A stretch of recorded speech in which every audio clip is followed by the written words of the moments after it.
Voila. Yes. Voila. Easy two lines.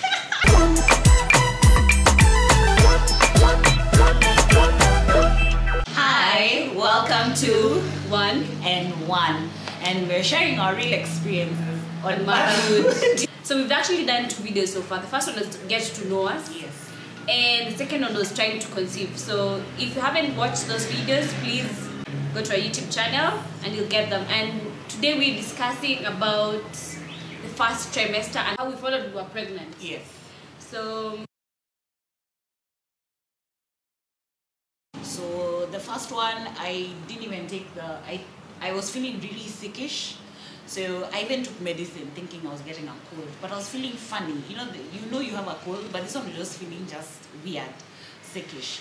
So the first time I took medicine, then I kept going, getting sick. I thought, okay, maybe it's pregnancy. So I took a home pregnancy test, I think like 3 or 4, because I bought those 50 bob ones as well. So the first time I took, I was like, lies. Yeah. You feel like maybe it's cheating you. So all of them were telling me negative. So I still kept feeling sick. I went to the hospital. They even did a blood test. Negative. 0. Yes. Really? Yes. And they're like, you don't have any infection. You know, the way they do the blood tests and things.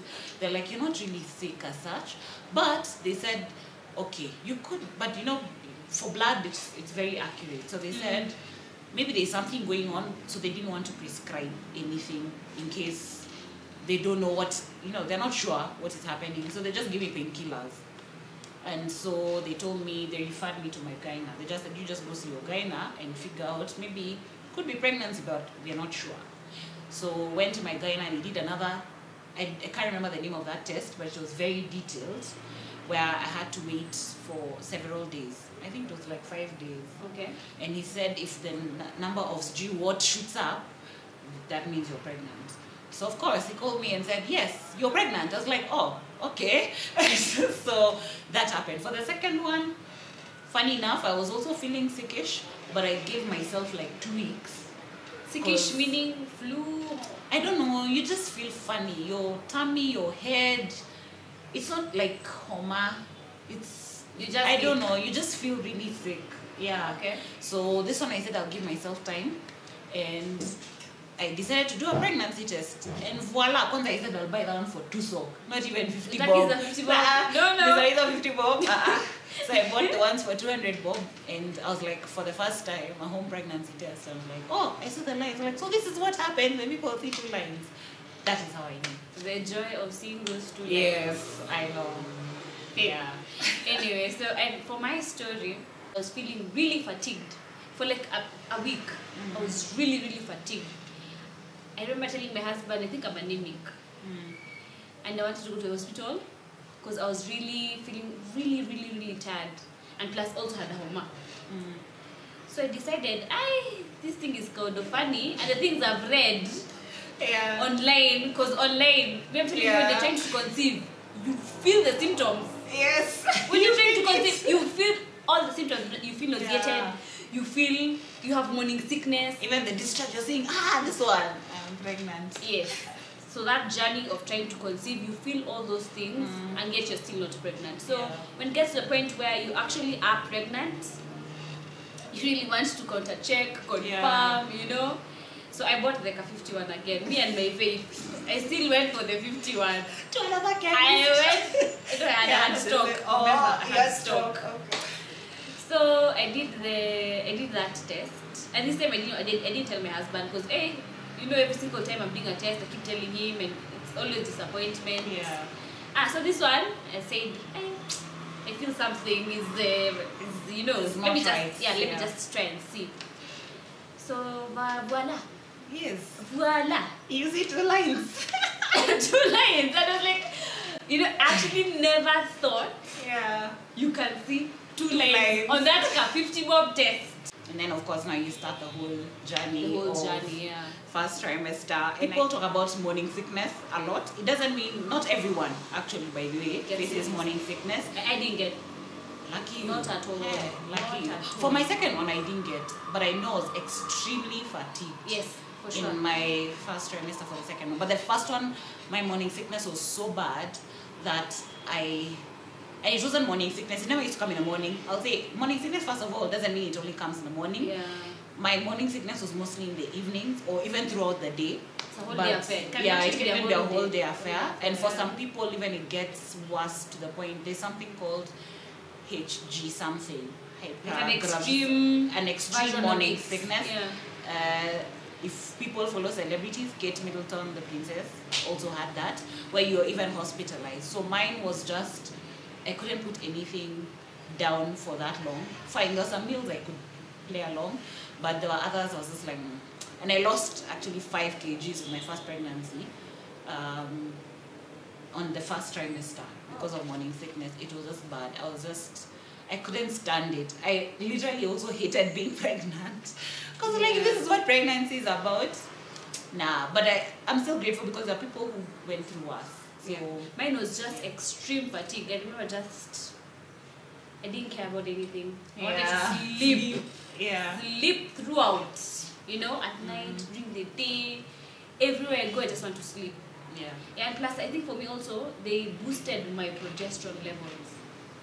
There's some injections. Carol, I think you never. No, I didn't do. Hey, there's some injections. You give it. They do it on your bum. What? Those things are painful.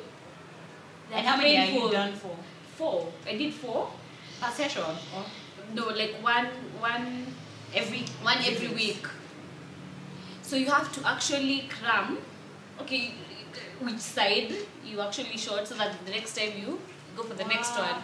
But trust me, the pain, you'll remember which one they actually shot last time. Yeah, I love it. I remember I always came out of the hospital limping. But so it's like the needle is fat, as in those ones where you feel, is it that it's no, it's not a fat needle, it's really painful. Yeah. It is really painful. Yeah. And then you feel it throughout the week. Even when you're sleeping, there's like an angle of sleeping, you know. Those things are no joke. Because for mine was just supplements. And those also I did supplements, but I think those shots, they're the ones. They're the ones. But I don't think everyone is meant to actually get those shots unless the doctor suspects that you probably be having a risky pregnancy or something. Yeah. But you survive somehow. For me, the supplements I know I used to take them before I sleep because they always used to make me puke. As in, I take them even if, because people will say, oh, okay, don't take them on an empty stomach. I'll still have breakfast and take them, and I puke everything. So I learned I'll just take them just before I sleep so that I think that's first trimester. Even throughout, I think I just got used to first trimester mostly the folic acids and they also it could either be pregnant care or mom to be. I was taking mom to be and they're huge, but as in I used to take them before I sleep. I did pregnant care plus.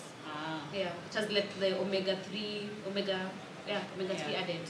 And plus you have to eat right anyway from the onset. So what are the things you actually avoided to eat? I avoided... Immediately you found out you're pregnant, or how did you change your diet? So the first thing is, there were things that used to make me nauseated. Okay, and I think we'll even talk about that throughout your pregnancy. You could either have... There's some people who have cravings. It's not a must. There are people who have smells or whatever. You don't like certain smells. So for me, just chicken. The smell of cooked chicken, whether it was stew, that was my first. Funny enough, for my second, I didn't have any of that. So, but avoiding foods, I avoided raw fish. I avoided even just fish in general. I was just scared, especially if it's not something that I've not prepared. That's what I used to avoid. If and I think they say something about the mercury content. Content. So you're not sure, so I'd rather just avoid.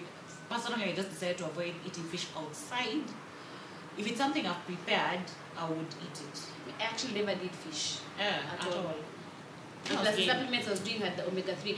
Once again, these are own experiences. Please, we are not doctors. So you need to seek medical, your doctor's advice on what to take, supplements and all that. And also what not to eat or eat.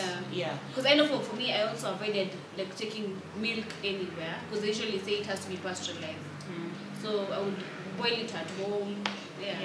Meals. And plus, I just changed my diet generally to just incorporate more healthy stuff. I avoided sodas, those things. So I think also another thing we do a lot in that first trimester is Googling. Hey, any Dr. small Google. thing. Yes, Dr. Google. Dr. Scare. Actually, Dr. Scare. Dr. Scare, any small thing you feel you see is usually, oh, hey, some things you see of meningitis, your child may have, Hey, you the just one say, I you know googled, what there to was do. like blood infection. I was like, oh, I am gone. I am going.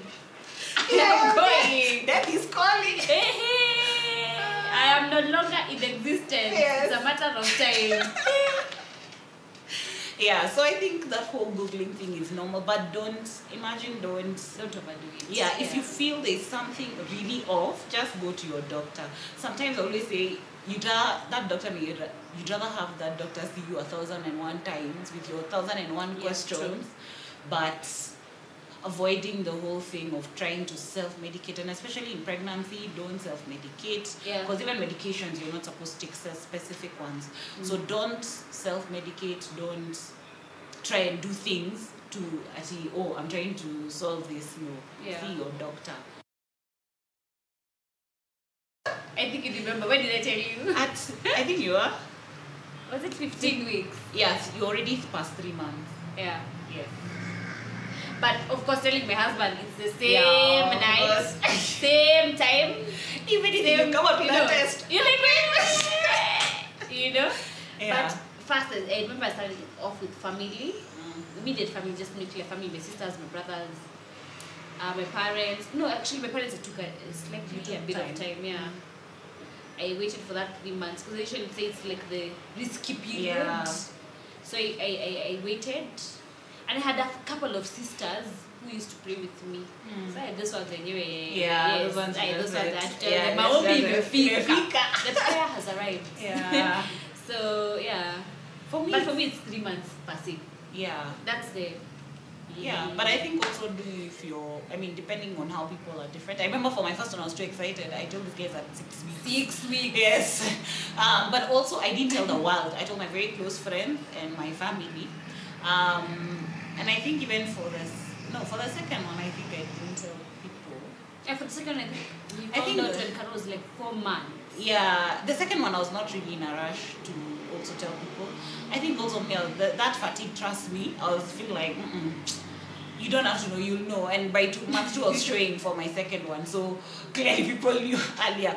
But I think it's just what you feel, as in don't feel pressured to also post on social media. There are people who even keep their whole pregnancy a secret, especially on social media. So others actually even post the scan. Yeah, people post me. And I guess it's your own preference. Yeah. Let us know how long you took to announce your pregnancy. And also tell us what you felt in the first trimester that people don't necessarily say or that you know of. That's not common. That's not common. Different stories, different cases. So please comment and let us know what your story is. So until then, bye.